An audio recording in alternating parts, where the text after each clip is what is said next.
This Berkshire Hathaway HomeServices Florida Realty property video is presented by Catherine Winters.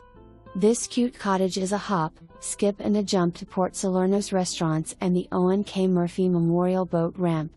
The spacious 95x150 corner lot is fully fenced with mature Royal Poinciana, frangipanis and palms adding privacy and shade. According to the owner, there is a 50-amp pedestal for RV or boat electricity that was not permitted. The exterior is frame construction over a crawl space with vinyl siding, gutters and a metal roof. The interior is currently set up as a one-bedroom, one-bath with a stackable washer/dryer. Mexican tile and laminate floors.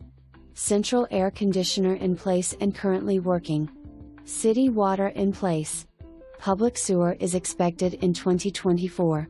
This property is located in Port Salerno, one of Martin County's redevelopment areas.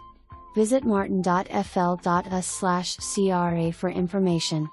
For more information, review the details below or contact Catherine Winters at 772-692-8839.